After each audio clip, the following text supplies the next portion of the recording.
Hello అండి, నేను మీ doctor పూర్ణిమ, fertility specialist, Karimnagar 49. So ఈరోజు నేను మీ అందరి ముందుకి ఒక గోల్డెన్ ఆఫర్తో వచ్చానండి. అదేంటంటే మేము చాలామంది కపుల్స్తో మాట్లాడినప్పుడు వాళ్ళకి ఐవీఎఫ్ సజెస్ట్ చేసినప్పుడు చాలామంది మేము చెప్పినంత వరకు వింటారు. మళ్ళీ ఇంటికి వెళ్ళిన తర్వాత ఆలోచించుకొని అరే దీనికి చాలా డబ్బులు ఎక్కువ అవుతున్నాయి, అంత డబ్బులు మేము పెట్టుకోలేకపోతున్నామని చాలామంది ట్రీట్మెంట్కి రావట్లేదు అనమాట. ఇలా చాలామంది పేషెంట్స్ దగ్గర మేము ఫీడ్బ్యాక్ తీసుకున్న తర్వాత అప్పుడు ఒకటి అనిపించింది ఏంటంటే, ఇంతమంది కపుల్స్ ఉన్నారు, వాళ్ళకి ఐవీఎఫ్ అవసరం కానీ వాళ్ళు చేయించుకోలేకపోతున్నారు, వాళ్ళకి ఏదో ఒకటి చెయ్యాలి అని చెప్పి అందరం కలిసి డిస్కస్ చేసుకున్న తర్వాత ఒక డెసిషన్కి వచ్చాము.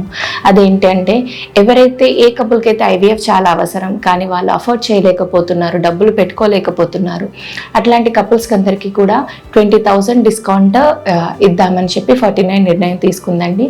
సో ఇట్లాంటి గోల్డెన్ ఆపర్చునిటీని ఎవరైతే పిల్లలు కావాలి, మీకు ఐవీఎఫ్ సజెస్ట్ చేశారు, మీరు డబ్బులు పెట్టుకోలేక ఇంట్లోనే ఉండిపోతున్నారు, అట్లాంటి కపుల్స్ అందరూ కూడా ఈ సదవకాశాన్ని వినియోగించుకోగలరని నా మనవి. Thank you.